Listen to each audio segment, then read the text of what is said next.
여러분 반갑습니다. 우리 유튜브 경매 탈탈탈 구독자 여러분들 벌써 12월 30일입니다.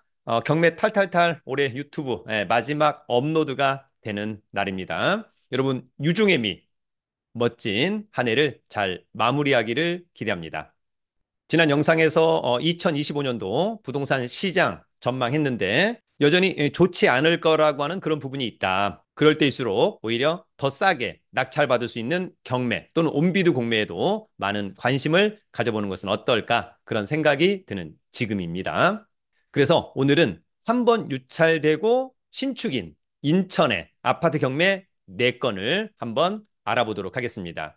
중요한 것은 현장에 답이 있기 때문에 특히 시세파해서 이번 최저가가 시세보다 상당히 저렴하다면 그리고 권리상의 문제 없고 물건상의 하자 없다면 적극적으로 입찰해 보는 것은 어떨까 그런 생각인데요. 여러분들의 열정과 집요함이 필요한 시기라고 생각합니다. 그러면 준비한 자료 보면서 함께 알아보도록 하겠습니다. 여러분, 먼저 부동산 투자는 가성비가 상당히 중요합니다. 물론 비싼 게 더 좋을 수 있겠습니다만 중요한 것은 우리는 수익률, 투자금 대비 결과물이 많이 나오는 그런 가성비 있는 물건 중요할 것 같고요. 내년 부동산 시장은 여전히 좀 어려울 것 같다. 특히 상반기는 지금 분위기처럼 조금은 어렵게 갈 것으로 보입니다. 그런 가운데 경매 물건은 급증하고 있습니다. 따라서 공신력이 있고 매매 가격 흥정이 필요 없는 경매 물건 한번 고민해 보는 것은 어떨까 생각합니다. 그래서 오늘은 한 번 유찰된 최저가 70% 앤드 신축 아무래도 얼죽신이 인기가 많기 때문에 인천의 아파트 경매 4건을 함께 알아보도록 하겠습니다.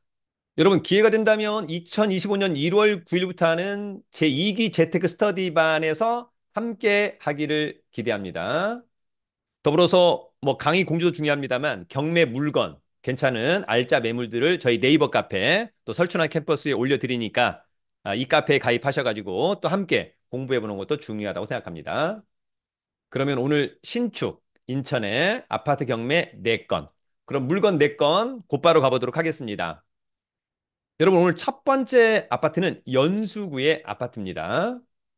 이 아파트는 인천 연수구 송도동의 더샵 송도 마리나베이. 네, 23층. 층 좋습니다. 아무래도 관할법원은 인천지방법원이겠죠? 사건번호 2024 타경 503852. 물건번호 1번. 전용이 25.55니까 우리가 통상 생각하는 33평형 아파트. 대지권이 반절이 넘어가니까 쾌적할 것 같다. 감정평가 금액은 7억 500. 한 번 유찰된 4억 9,350만 원은 일단 직관적으로 싸 보인다라고 하는 점. 등기부의 빚이 한 10억이 넘어가니까 아무래도 경매가 취소되기는 좀 어렵지 않을까 이런 생각이 들고요. 관심 있다면 1월 10일 날 신분증과 도장, 입찰 보증금 가지고 인천지방법원에 가서 입찰하면 됩니다. 감정평가사가 찍어온 아파트 단지 내 사진인데요. 깔끔해 보입니다. 이 아파트는 2020년산 4년차 신축 좋죠? 36층 중에 23층 좋고 전용 좋고 대지권 좋고 와 단지도 대단지는 아주 좋아 보인다. 이 사건 말소기준거지는 중소기업은행의 근저당권 낙찰자가 낙찰받고 돈 내면 모두 소멸하죠? 그리고 조사된 임차 내역이 없는 거 보니까 소유자가 점유를 사용하고 있다. 그래서 특별히 떠안을 임차인은 없어 보입니다. 자, 위치는 여기고요. 일단 바다가 보인다라고 하는 점은 상당히 좋아 보이고 주변에 녹지 비율 좋고 초등학교를 끼고 있는 것도 좋아 보입니다. 인천 1호선 송도 달빛 축제공원역에서 물론 이제 걸어서도 좀 갈 수 있겠습니다만 마을버스를 이용하면 어떨까? 그다음에 또 멀지 않은 곳에 차량으로 송도 현대 프리미엄 아울렛 나중에 이제 GTX B 노선이 인천대 입구에게 꽂히기도 한다. 이런 부분들은 또 참고하길 기대합니다. 권리 분석은 매각 물건 명세서 하나로 정리하면 되겠죠? 이 사건 말소기준 권리. 특별히 커멘트가 없다는 것은 권리상의 문제 없다. 그래도 현장에 간다. 여러분 오늘 두 번째 아파트는 인천 서구의 아파트입니다.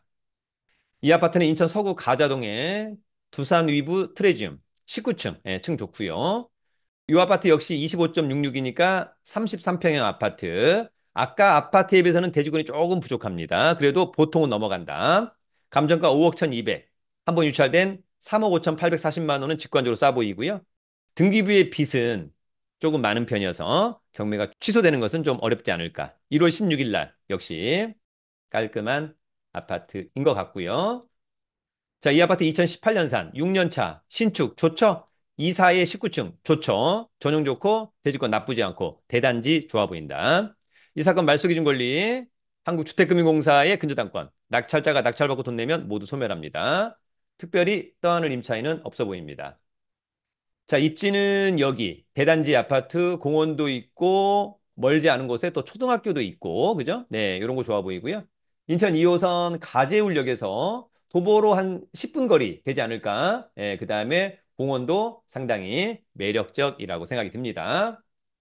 권리 분석은 매각 물건 명세서 이 사건 말소 기준 권리죠. 특별히 코멘트가 없다는 것은 권리상의 문제 없다. 그래도 직접 확인한다. 중요합니다. 여러분 오늘 세 번째 아파트는 인천 미추홀구의 아파트입니다. 이 아파트는 인천 미추홀구의 용현동에 인천 SK 스카이뷰 6층 역시 전용 25.7이니까 33평형 아파트 감정가 5억 6천 한 번 유찰된 3억 9천 2백만 원은 직관적으로 싸 보인다. 빚이 많아서 경매가 취소되기는 좀 어렵지 않을까라고 하는 점이 있고요. 관심 있다면 1월 17일 날 이 아파트는 2016년산 8년차 여전히 신축 좋고 40에 6층은 뭐 나쁘지 않죠? 전용 대지권 대단지 아파트입니다. 하나은행의 근저당권이 이 사건 말소 기준 권리 낙찰자가 낙찰받고 돈 내면 모두 소멸합니다. 자, 이 아파트는 여기 있죠? 녹지 비율 좋고 수인분당선 인하대역에서 초역세권에 대단지 아파트 좋습니다. 오른쪽이 곧바로 인하대학교가 있네요. 더불어서 여러분 멀지 않은 곳에 뭐가 있습니까? 인천지방법원, 인천지방법원 검찰청. 나중에 여러분 입찰하려면 인천지방법원에 가야 되니까 인하대역에서 내려서도 사실상 뭐 걸어갈 수 있다. 또는 마을버스 이용하면 될 것 같습니다. 권리분석은 매각물건 명세서 하나의 부동산에 두 개 이상의 경매가 들어왔다. 이것은 이제 경매가 취하되기는 쉽지 않다. 이 사건 말소 기준 권리. 특별히 커멘트가 없다는 것은 권리상의 문제 없다. 여러분 오늘 마지막 네 번째 아파트는 인천 계양구의 아파트입니다. 이 아파트는 인천 계양구 서운동에 계양 효성 해링턴 플레이스 10층에 위치한 아파트고요. 소형 평수네요. 16평형, 전용이 12.06. 감정가 2억 9,400. 두 번 유찰된 1억 4,400은 직관적으로 싸 보입니다. 하나의 사건에 여러 개의 물건 개별 매각하고 있습니다. 따로따로. 그래서 요거 입찰할 때는 사건 번호 외에 물건 번호 11번을 반드시 기재해야만 한다라고 하는 점. 자, 이 아파트 2022년산 2년차. 신축 너무 좋죠? 21에 10층 좋고 전용 좋고 단지의 크기도 좋다. 이 사건 말소 기준 권리 낙찰자가 낙찰받고 돈 내면 모두 소멸합니다. 특별히 떠안을 임차인은 없어 보입니다. 자, 이 아파트는 여기에 있고요. 그 다음에 뭐 주변에 녹지 비율, 뭐 초등학교, 중학교, 고등학교 모두 좋습니다. 지하철은 인천 1호선 작전역에서 마을버스 타고 오면 어떨까라고 하는 점이 있고요. 뭐 입지적으로는 그렇게 나빠 보이진 않는다라고 하는 점. 그리고 또 멀지 않은 곳에 뭐 홈플러스 이런 것들도 있어서 좋아 보입니다. 또 마지막으로 이제 여기서는 서울과의 접근성이 가까워서 또 그런 부분도 강점이다. 권리 분석은 매각물건 명세서 이 사건 말소 기준 권리죠? 특별히 커멘트가 없다는 것은 권리상의 문제 없다. 이렇게 이해하면 좋을 것 같습니다. 여러분, 오늘은 인천에 신축의 아파트 한 번 유찰된 아파트가 있고 맨 뒤에 거는 두 번 유찰된 아파트 직관적으로 싸 보인다. 중요한 것은 현장에 가서 중개사무소 세 군데 들러서 시세파 그리고 그 시세보다 최소한 한 20% 이상 저렴하다면 좀 적극적으로 입찰해 보면 어떨까 그런 생각이 듭니다. 특히 일반 매매 시장이 좋지 않을 때, 즉 부동산 시장이 좋지 않을 때 경매로 싸게 낙찰받을 수 있는 절호의 찬스다. 이렇게 여러분 이해하면 어떨까 생각합니다. 여러분 이제 2024년도 가고 다가오는 2025년도 새해 복 많이 받으시기를 응원합니다. 또 2025년도 1월 1일 멋진 영상을 또 업로드 해보도록 하겠습니다. 항상 우리는 총론보다는 강론. 총론은 뭐 시장이 어떻다, 해외 경기, 또 국내 경기 어떻다. 그러나 중요한 것은 그래서 어떻게 하라는 것이냐. 그래서 한 번 또는 두 번 유찰된 아파트, 두 번 유찰된 오피스텔, 뭐 지산, 상가 이런 것들도 시세 대비 싸다면 또 적절한 임대 수익률이 나온다라고 한다면 좀 적극적으로 입찰을 해보는 것도 좋아 보인다. 그런 생각이 듭니다. 늘 우리 경매 탈탈탈 구독자 여러분들을 응원합니다. 여러분 유튜브는 경매 탈탈탈.